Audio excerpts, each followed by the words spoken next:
The kids need leadership, and some of you are here for leadership. And there's only 2 books worth reading on leadership. I didn't write either of them. Joe Batten, my old friend, I was in business with him, who was the mentor of Ross Perot. Tough-Minded Leadership, and the other book is called Tough-Minded Management. Great books. They're about 40, 50 years old, but they're timeless. And I still recommend them highly. But if you're the leader of your pack, 1, your pack's in trouble. Your pack's in big trouble, okay? And 2, I mean, the people that you're leading need this more than you do. But you don't have to stay with the same pack. You can upgrade your pack. Some of you, your packs are family-orientated. And you can't say families without saying lies. Everybody's got a horror story about their family. Some have more than one horror story about their families.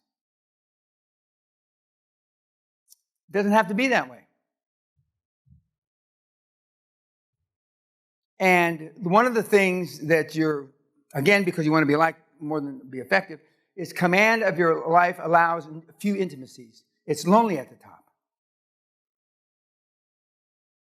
Elon doesn't have any friends. He's got his brother. And 3 or 4 or 5 ex-wives. Okay? I mean, these guys don't have any friends.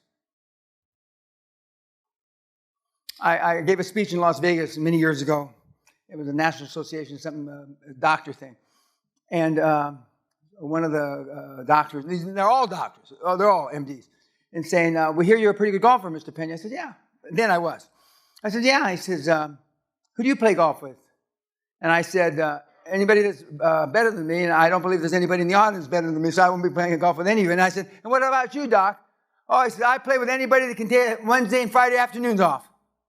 Now, what kind of criteria is that? What kind of fucking benchmark is that? I'm sure some of you in this, do people still go bar hopping and go, okay.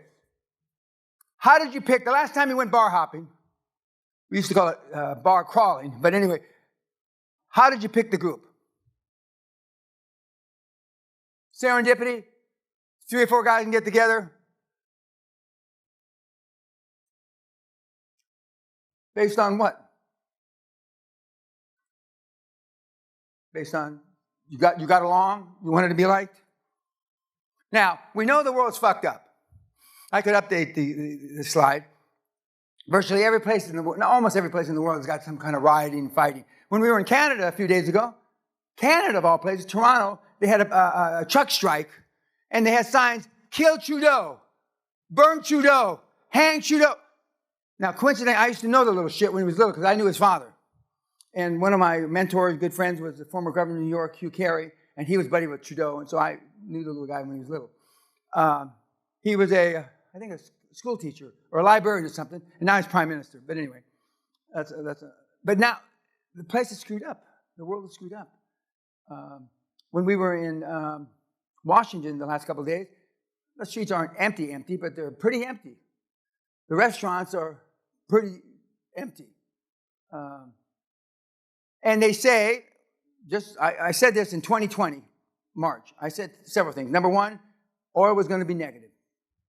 I'm the only person on the fucking planet that's called negative oil. No government called it, no individual called it, but Dan Peña called it.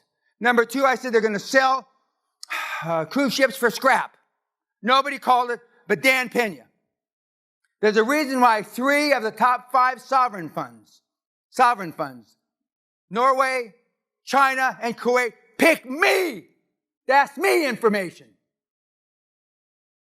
Not Ty, Tony, Jay, these fucking mealy-mouthed cocksuckers.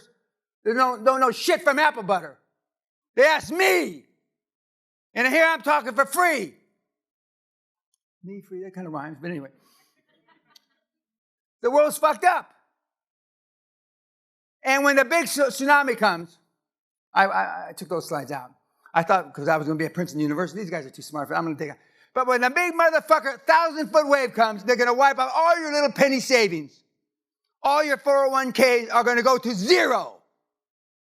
You're going to lose every fucking thing you've saved your whole fucking lives for. And I'm not going to laugh. I'm going to cry.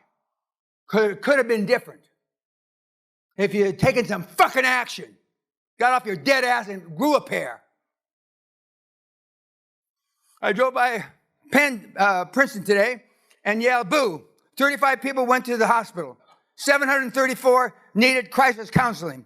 429 needed a safe area or room, and classes were canceled for a week.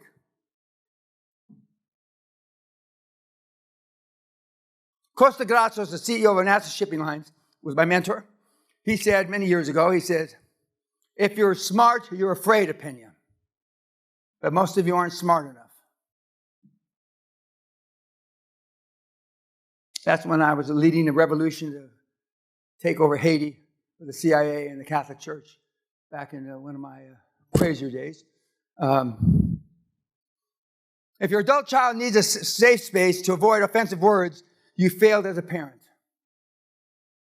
We were at Krakow University, and they took us to an engineering building in the third floor, and it was real quiet.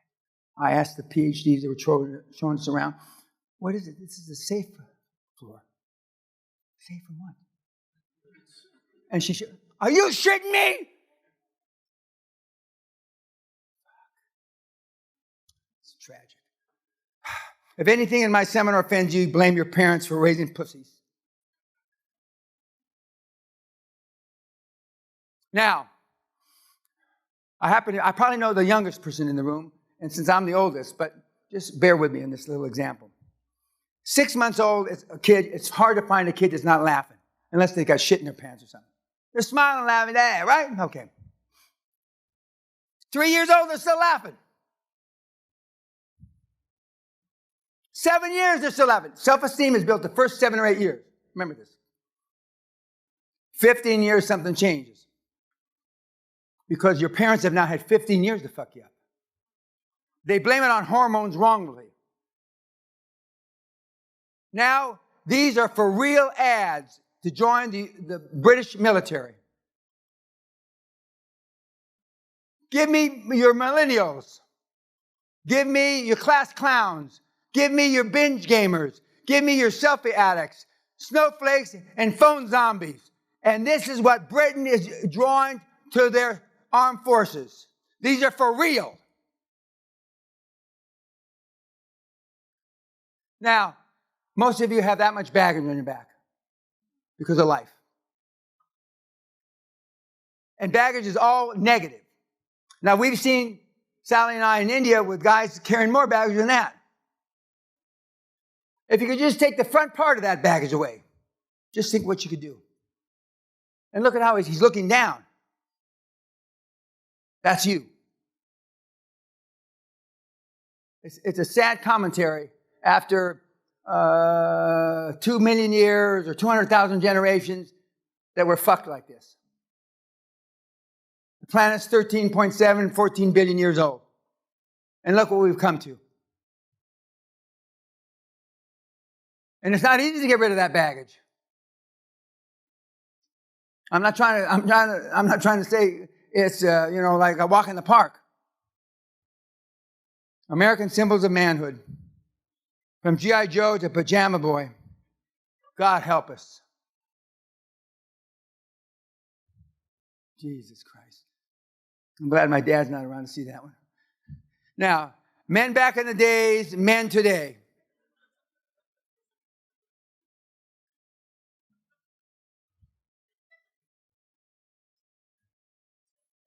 Now, this is a for real slide. One of my mentees in France, Paris. There is a cult club in Europe that you go, and this isn't a sexual deal, because they're such pussies, they're such wimps, that they lash each other 100 times a month. This guy's a successful real estate developer.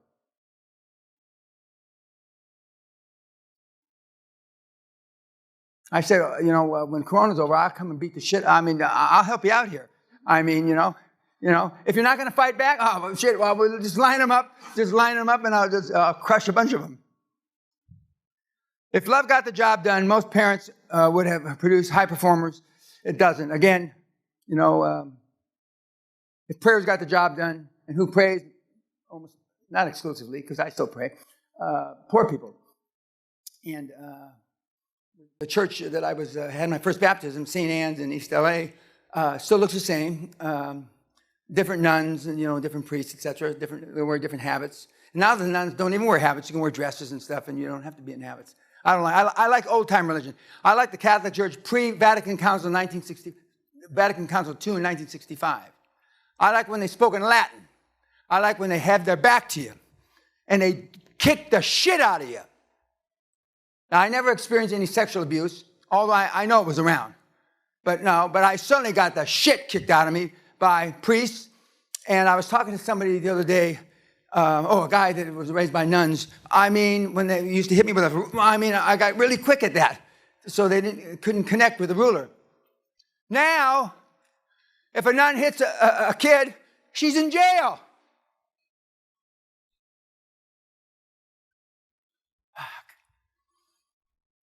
Now, I don't believe this. Gallup did a poll 2019. It's as low as 87% of the world's unhappy. I think it's higher. Gallup says, so I believe Gallup. So we'll say 87. I say 97% of the world's unhappy. Life expands and contracts with courage through pain. And nobody gives you any pain anymore. Now, this is my father at 24 years old during World War II, Naval Air Force. This is not much of an exaggeration what he looked like when he was raising me. And he always carried at least 2 guns. When he was in his 60s, he stopped with my stepmother, because my mother was gone by then. Stepmother, you wonder why my mother would leave my dad. But anyway, he stopped at a package store to buy liquor. He gets out of the car. I wasn't there. I wish I had been there. And he goes in and he buys, and there's a Chinese guy that owns a liquor store, and he's buying these, and he has 2 bags, and he comes out, and his car was there, and there were 3 guys. And one of them had my stepmother's head against the headrest, and the other guy was trying to pull a necklace off her neck, and the other guy was just standing there, like, stand and watch. So my dad puts the 2 bags down. God forbid he'd break his whiskey. He wouldn't do that. Even for puts it down, and he used to carry a 8-inch 38 Smith & Wesson, 8-inch barrel, 38. And legend has it, he came up behind the guy that's supposed to be watching out for everybody, and he hit the guy, tore the guy's head from here through his jawbone off with one swipe of the 8-inch. He then took the next guy, and he crushed the guy face in, okay? He lost both eyes. And the other guy that was manhandling my stepmother, he lifted up and put the 38 up his throat into his brain. These were the good old days. When the cops arrived, my dad had the guy shaking like this on the end of the 38. And you wonder why I'm a psycho. And that's how I was raised. And everybody in this room should have got a lot more fucking beatings, I can assure you. Or you wouldn't be the pussies that you are. Father was an extraordinary man's man. He wasn't a great dad. No, he didn't try to be. His only goal in life was to keep me alive until I reached the age of reason. He didn't know if that was 20, 30, 40, or 50. And since I got arrested the last time in 1977, I was 32 years old and I was already rich.